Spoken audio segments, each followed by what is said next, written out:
draining the blood in an effort to take their soul.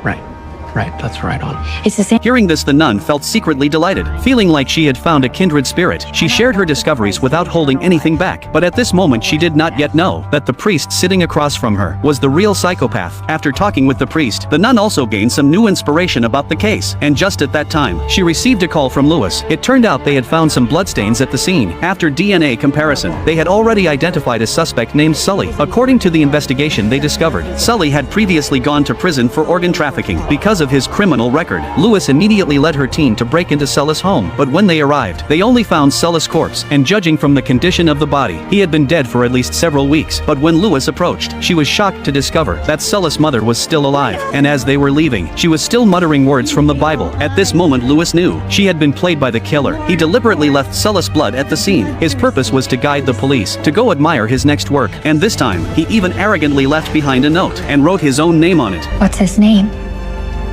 Grotesquerie. I belong to those who have troubled the sleep of the world, and then may all your dreams come true. I don't recognize that. Any other evidence? No. After hearing Lewis' description, the nun believed they should investigate from a philosophical angle. The other party was very likely a member of the clergy, because in the last century, there had been some heretics within the church. These heretics believed that all religions were built on hallucinatory foundations. They insisted that only in this way could they see the true God. After ending the conversation, Lewis drove her car back home. Then she handed the coded box found at the scene to her daughter, hoping that her daughter, who was good at puzzle games, could give her some help. The series of murders had already pushed Lewis to the brink of collapse, but unexpectedly, not long after, she received another call from a colleague, and when she arrived at the scene, she was completely stunned by what she saw, because this time the killer had murdered 12 people at once, and recreated the scene of the Last Supper from the Bible. Seeing this left Lewis feeling completely confused. The Last Supper, sister, but for whom? You? Me? All of us?